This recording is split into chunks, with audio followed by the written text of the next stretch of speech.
while New Zealand are enjoying themselves against Sri Lanka. It's their Trans-Tasman neighbours that are ready for the official defence of the World Cup title that's about to commence in Bristol in just under half an hour from now. Hello and welcome to our viewers on ESPN2 in the Caribbean as well as ESPN Cricinfo. Building up to Australia against Afghanistan, a renewed sense of optimism that surrounds Australia's World Cup campaign, now led by Aaron Finch. We'll be building up to that game in Bristol. We'll also be looking at what's happening in Cardiff in just a bit. I've got Darren, Ganga and Murli Karthik with me. But even before I get thoughts from Darren and Karthik, let's go straight to Bristol, where Alexis Nunez is waiting with Jared Kimber. And it takes a long time to get into the grounds these days. I hope the tickets are easier to access in Bristol than they have been in other parts of the UK. Alexis, take it away. What have you got for us with Jared Kimber there?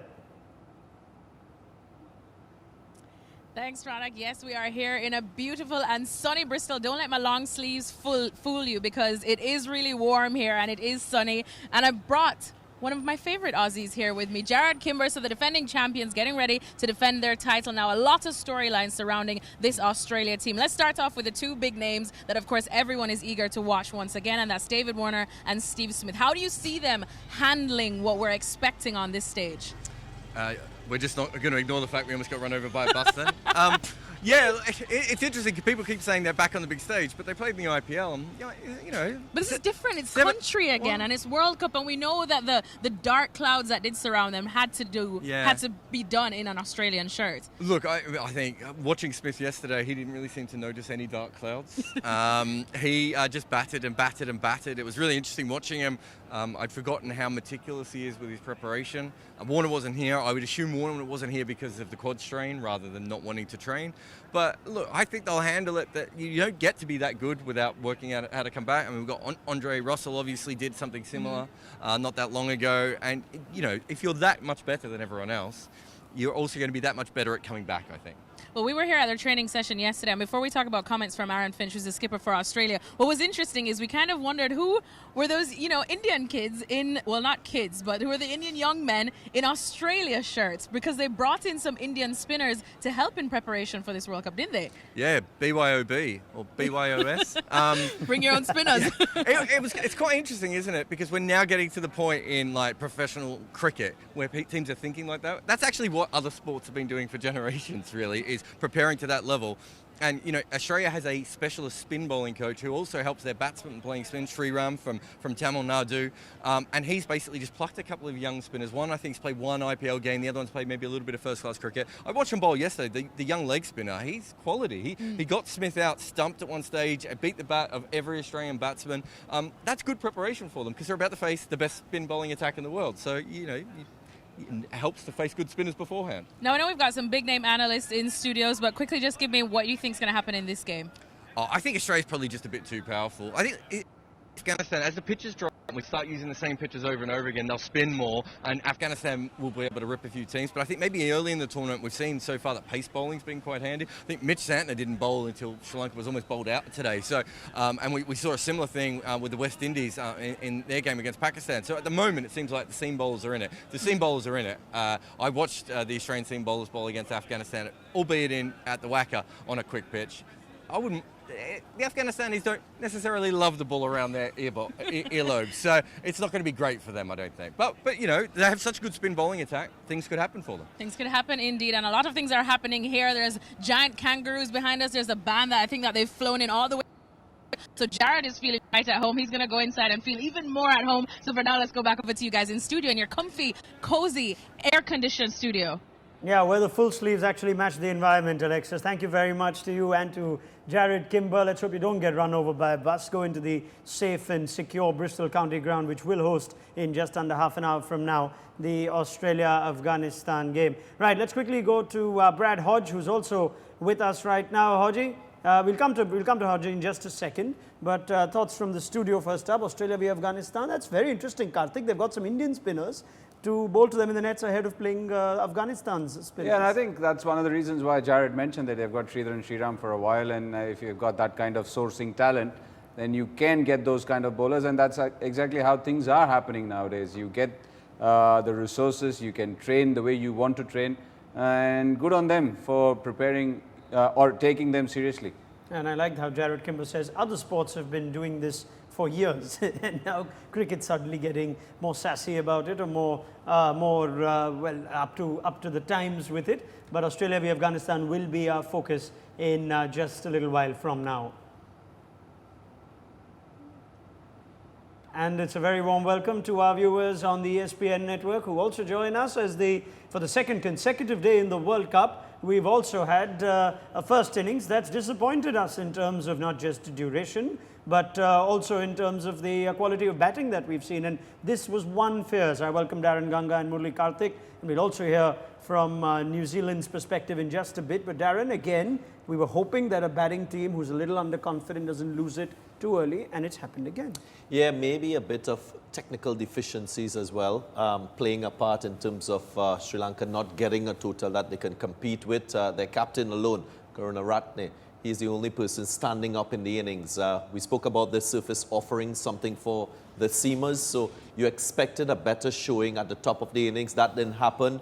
The seam bowling of Matt Henry doing the business early, denting that Sri Lankan batting lineup. When you lose 3 wickets in the first 10 overs, it's very difficult for you to recover, and that is exactly what we saw. Yeah, all that they've managed, Sri Lanka 136, but full credit to New Zealand's pacers. It's a day to be a New Zealand pacer. I wonder if Kyle Mills, who wore that black cap shirt proudly for 170 ODIs and bowled well against Sri Lanka, would be keen to have a crack in Cardiff. It's nearly midnight. Kyle, it looks like your boys have done this for you to make sure you don't have to stay up too late on your first appearance on ESPN Cricinfo Match Day. Welcome to the show. You must be very pleased with what you've seen of New Zealand's all-round bowling effort.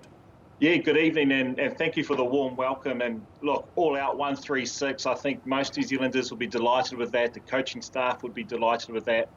Geez, all the talk before the World Cup that scores are going to be 350 plus. Well, 2 of the first 3 games. Last night, Pakistan bowled out for 105, 108, I think it was, and then another low-scoring game in the first innings here tonight. And the New Zealand side, they're halfway there. They'll be pleased with their performance. And some of the guys, the wickets were shared around, which everyone's contributed, and half the job's done so far.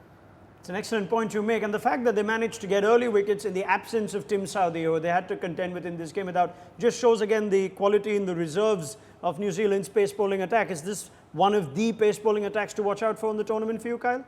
Yeah, look, the New Zealand side has been successful over the last 4 or 5 years because they've created more depth. Australia and India are always going to be good because they have depth. When there are injuries, other people step up. Finally, in the New Zealand department, and certainly in the bowling circumstances, there's depth now. A guy like Tim Southee, who would have been really effective on that surface this morning at Cardiff, he would have been difficult to play. Trent Boult swings it around. Ferguson bowls quick. He puts the batter on the back foot, and then you've got a guy like Matt Henry who sort of banks it hard into the wicket. So the bowling group complement each other. It's not the same all the time, and that's always a challenge for the incoming batsman. I mean, we saw Lockie Ferguson discussing it just before we came on air. There's one that Tirimanne had a chance just towards the end. He seems to really get it through. It was almost the perfect pitch for these fast bowlers to torment Sri Lanka. Yeah, it was literally. And to be very honest, I was hoping that Tim Southee would have a better day, because if you look at his analysis, which is what 1 for 44 of 9, and it's Trent Boult, you mean? Yes. Trent Boult, I beg your pardon. Trent Boult. Somebody like him, it was tailor-made for him because there was something happening for him, and he gets the ball to deck around. He didn't find his length initially, and that's why the efforts of Matt Henry and Lockie Ferguson were brilliant, because both of them bent their back, got something out of the pitch, and you're absolutely right. Karunaratne, who was well set, or who carried the bat, even till the end, you didn't know which one was going to take off and what was going to happen. So really tailor-made for a bowling group like New Zealand. And again, as Darren said, that sometimes there were some really good deliveries on that surface. You cannot fault the batsman for getting out. They didn't. The top order batsmen didn't actually throw their wickets. Yeah. But yes, there is definitely a little bit of technical deficiency when it comes to coping to such surfaces. So let's get you straight in on that. As a batsman, what's your biggest disappointment in the way Pakistan yesterday and Sri Lanka today have applied themselves? Well, I think it's about understanding how the game is unfolding. When you lose 3 wickets, you expect a little bit of consolidation in this innings that Sri Lanka played. I mean, take away the dismissal of Kusal Mendes and Angelo Matthews, who got good deliveries. Apart from that, I think you needed to see a little more, I would say, grit and determination from the Sri Lankan batting, because in conditions that are seem friendly, if you get close to 200, you give your team a chance of winning the game. We didn't see that in the Pakistan game against the West Indies. Early wickets falling, you never saw a couple Pakistani middle order batsmen digging in, leaving balls outside the off stump, getting a partnership going, recognizing that it's a difficult situation and you can't bat time in a 50-over game. It's not a T20 match. You have overs where you can take your time, get yourself set, and then express yourself in the last power play. So those are the things that I think we want to see more of from teams when they don't have a good start, because it's not T20 cricket, and you want to see technical skills coming to the fore as well. Right, let's go straight to Tilak Ratne Dilshan, who's also joined us now. And your words towards the end of the pre-show, Dilshan, were you wanted Sri Lanka's openers, the batsmen, to apply themselves, to be solid. It's been a disappointing batting performance, just 3 batsmen into double figures. Tell me your thoughts after the Sri Lanka innings. I think it's totally disappointing the way they batted. I mentioned earlier, so we had to bat first 10 overs without losing any wicket, but unfortunately we lose 3 wickets, not 1 or 2, 3 wickets. It's very difficult to recover from that. And I think some batsmen know where their legs, they just stuck in the crease, they try to put their bat.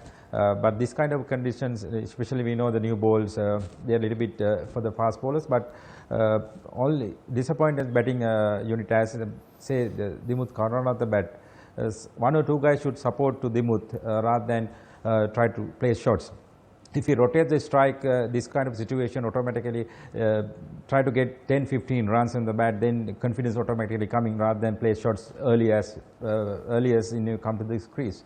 I want to give a full credit to New Zealand fast bowlers. They bowl really good line and length, and they set the field and 2 slips and gully. I think it's all credit go to New Zealand seam attack and the captain. They set the field and they bowl to their field. Astute points from Dilshan. It just didn't happen for Sri Lanka's top order. They lost 3 wickets, which broke the back of the Sri Lankan innings. Now, there's a lot more that we want to talk about on ESPN Cricinfo Match Day. At that game, we'll build up to the other one between Australia and Afghanistan. It's a full house. You've got Karthik, Ganga, Dilshan, Kyle Mills, Brad Hodge, all on the other side. Stay with us on ESPN Cricinfo Match Day.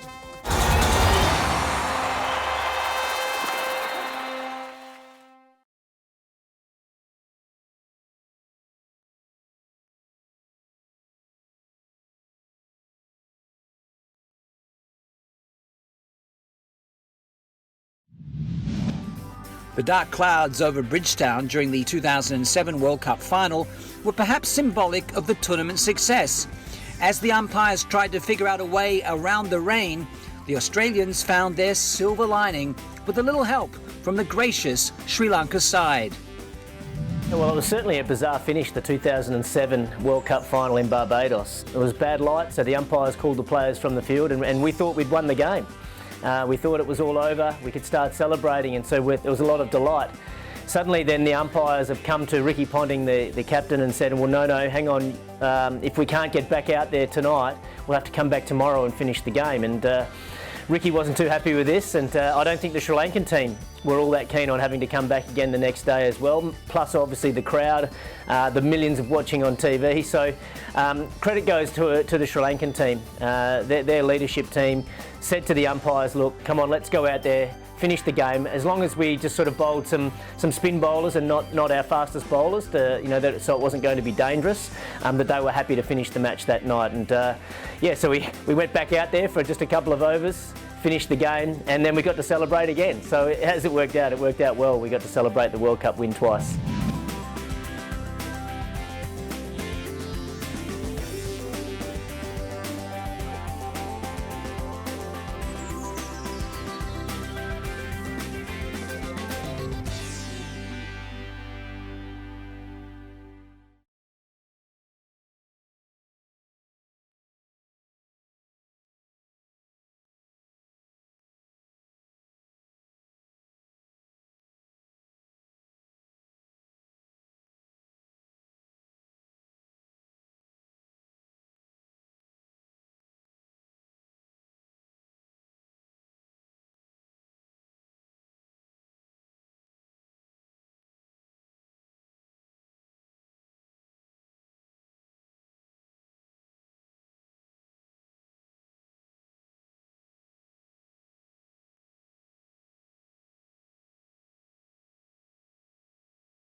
Good to have you back on ESPN Cricinfo Matchday UK 2019. Our focus is on both games in the World Cup at the moment. New Zealand v Sri Lanka is at half-time now, but Australia and Afghanistan are set to kick off in just under 15 minutes from now at Bristol. And news from the country ground in Bristol is that the toss has been won by Gulbuddin Naib, who has decided that Afghanistan will have a bat first. Naib saying that it was a flat pitch, it looks a flat pitch, and has therefore taken the call to bat first. Now, Brad Hodge joins us as well from Australia. Let's get thoughts from Hodgie. Hodgie, Australia having to chase, Afghanistan deciding to have a bat first. And if I can confirm team news, you wanted two spinners to play, but no room for Nathan Lyon as Nathan Coulter-Nile pips him. Otherwise, the batting is as expected. Sean Marsh has to make way for Usman Khawaja. Thoughts on that? Yeah, I figured they'd actually pick Nathan Coulter-Nile just early on in the tournament. I'd love to see Nathan Lyon in there just to try the two spinners throughout the tournament against what Afghanistan would probably be, one of the lesser powerhouses in world cricket. So I just would have liked to have seen that. But fair credit, Nathan Coulter-Nile is a pretty good operator, and we've seen that their fast bowlers have done the damage so far in this World Cup. So pretty good selection. I think he'll do well. All right, let's have a look at that Aussie 11, just see what the balance looks like then. Aaron Finch and will lead this side. It's a return to full Australian colours for David Warner and Stephen Smith. Usman Khawaja, his form has been hard to ignore, says the captain of the toss. So too says Sean Marsh, but you can't pick everyone. Maxwell Stoinis and Alex Carey form a key part of the lower middle order. Pat Cummins, Mitchell Starc would walk into most teams in the world. Adam Zampa is the #1 spinner, which means that Nathan Lyon does miss out. So that is Coulter-Nile as the added one. Is this again a choice, Darren, of the sort of team that you think may play throughout the tournament, not necessarily one to start with? Very balanced team, you would say. I think it's also an opportunity when you look at Warner and Smith coming back into this Australian team. Less pressure on the other players, like a Usman Khawaja, like a Glenn Maxwell. I think they have an opportunity to shine in this World Cup very early, because everyone will be expecting David Warner to fire, maybe a Steve Smith, because of the form that we've seen in the warm-up matches. But I think it offers variety with the ball, spin options, seam options. Mitch Starc, I think he's an excellent bowler in 50-over cricket, and in English conditions, he will be a handful. There's a powerful Australian team. Okay, Afghanistan's 11 actually makes a bit of a difference because they have gone with their strength, and Murali Karthik would be quite happy with this because there are plenty of spinners in this team. They have picked Mujibur Rahman, they have picked Mohammad Nabi and Rashid Khan. So it's a three-man spin attack with Hamid Hassan and Daulat Zadran as the seamers. Gulbuddin Naib is also a seam bowling all-rounder, and he has not picked his predecessor, who was unceremoniously removed as captain before the World Cup. So no Asghar Afghan. The batting will be handled by Shahzad, Zazai, Rehmat-Shah, Hashmatullah and Najibullah. Thoughts on that, Karthik? They've gone with a different sort of approach. Yeah, that's a bit surprising. Now, I'm happy with the fact that they've gone and backed their strengths, which is what you need to do, because they've got three quality spinners, and the two seamers who need to pick themselves have been picked. But just a bit surprised that the captain, whom everybody was supporting that he should have led the side, can't even find a place in the 11. That's a bit surprising. But yeah, other players on expected lines for me. All right, very quickly from you, Haji, just the score that you think Australia would like to keep Afghanistan under. They've decided to have a bat first. Anything under 200, I reckon Australia will be comfortable chasing down. I got a pretty good record. You look at that Australian unit, and you think they're a 300, 350 plus batting unit. So, anything which 250 or less, be good for Australia. Spin might pose a bit of a problem, but I reckon we got that covered. There's some good players with Warner and Smith, who are good players of spin, Maxwell, of course, and Usman Khawaja as well. So, I think they'll be fired up when they get out onto that pitch in Bristol, the Aussies, and look to set a tone early. All right, Haji, I expect you to have a quick burst in a short amount of time. That's what you were paid a lot of money for by IPL franchises and T20 franchises. You'll have the chance to bat at length on our halftime show. We'll get more thoughts from Brad Hodge at the halftime show. It's time to leave our viewers on ESPN2. We'll be moving to live action in Bristol for you. But viewers on the ESPN network, stay right with us, because on the other side of the break, we'll be talking about New Zealand and Sri Lanka a bit more.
Good to have you back on ESPN Cricket for Matchday UK 2019. We are back to focusing on the first game of the day, New Zealand v Sri Lanka. That looks like is now serving its innings break, and we will have the New Zealand chase in just a bit from now. Still got Darren Ganga, Murli Karthik, as well as Kyle Mills and Tilakratne Dilshan with me.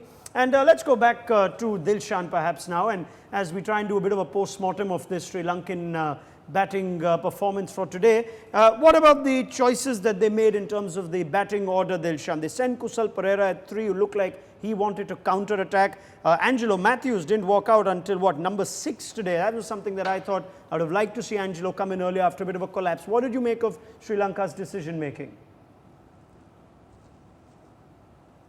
I think, as I mentioned earlier, so Kusal Perera should bat with Dimuth Karunaratne and try to giving a start. And Thirimana should bat number 3, and Angelo should bat number 4 or 5. He's an experienced player we have. He had a lot of experience. He should bat in the middle order rather than go back. The number 6 is I'm not agree with Angie batting number 6. And Kusal Mendes really disappointed last 6-7 years month. He's not doing well. He should bat number 6. Thing is, in your seaming, he's always get out same way he got out last 6, 7, 8 innings on the slip. I think he should bat number 6, and Angie should come number 4, number 5. Would you concur with that, Darren? Indeed, I think when you have senior players in the side, you expect those players to be the players to address a crisis and to sort of mitigate situations. So I agree with him that Angelo Matthews should be batting higher. Based on what has gone, that should inform the order that the team has, and maybe Kusal Mendes batting lower down, a promotion for Kusal Perera at the top of the innings. That is the sort of combination that you need to have if you want to be successful. Very well. At this point, sorry, Karthik, we'll just have to hold on to that thought. We'll come back to it a little later. It's time to move our viewers on ESPN Network also to live action, and we're going to see now if New Zealand can manage to make their first points in this game.